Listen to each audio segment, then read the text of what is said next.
Hi, I'm Dr. Chelsea Haig, and this is just a short snippet on the power of the word yet. So a lot of times my kids get really frustrated, right? Because stuff happens and they can't do it yet.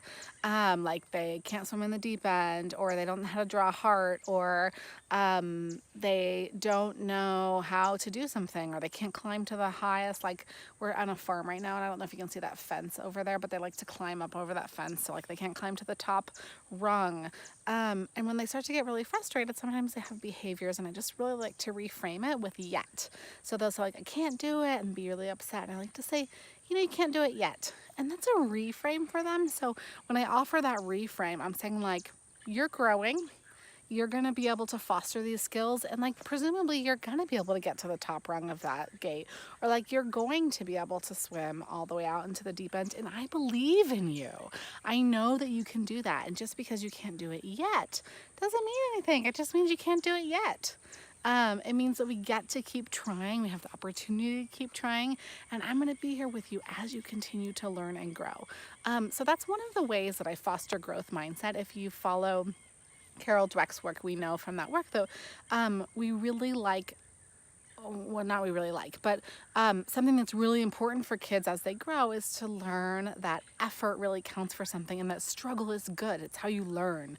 That learning edge is the struggle, right? And so it can be hard and frustrating to be in the learning process, but we want to value that. And so for me, that's kind of what yet does. When I reframe, oh, you can't do it yet, I'm honoring that like there's something that's hard that they can't yet do, and also saying like, we get to keep working on it, kiddo. Like we are learning together. We're gonna keep working on this. So that's just one simple thing that I do in my home in order to sort of foster growth mindset for my little ones. And it's a language shift, and so I invite you to incorporate the yet language into your own home lives. Let me know how it goes. Hi everyone, Dr. Chelsea Haig with Positive Parenthood, and I'm just out on a walk. We're in rural Mexico right now, and I wanted to come and talk to you guys about something I've been thinking about, which is the word let, and the way that it kind of structures our adult-child relationships. So that's a word I use a lot in my parenting. Like I'll let her do this. I'm not going to let her do that. You're not old enough. I can't let you do that. That's too dangerous. I'm not going to let you, like, etc. And I also want to say that I'm a parent that really works hard to try to instill like a sense of empowerment in my kids. It's really important to me that they have body autonomy, that they know they have body autonomy, and that they are able to speak for themselves and sort of express their needs and desires.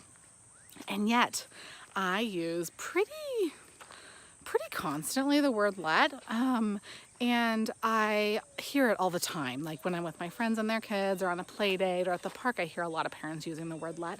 I can't let you do that, or can I do this? Yes, I'll let you, or my mama won't let me.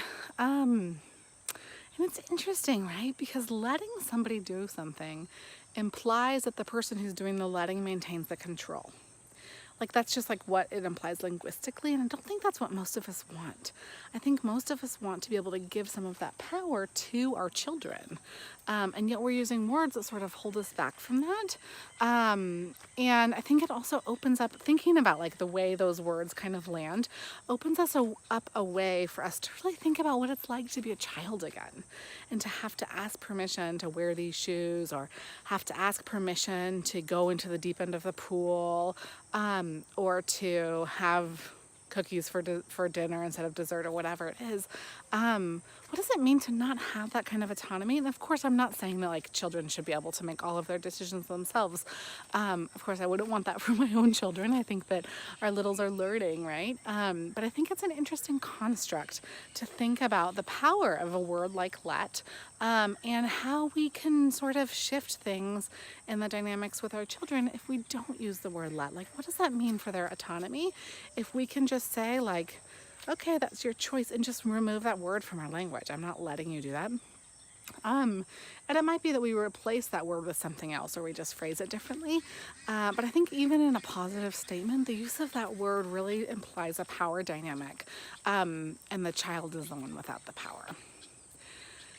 So that's just random thoughts from my walk this afternoon, thinking about parenting, thinking about power, thinking about how to really deconstruct my relationship with my children so that they have as much power as possible, and so that they grow up into young human beings who are autonomous and are powerful and have full control of their body, and who use their voices to say what they want, and use their communities in order to become the kinds of people that they want to be.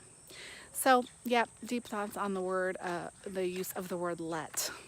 Chelsea Haig from Positive Parenting. Looking forward to talking to you soon.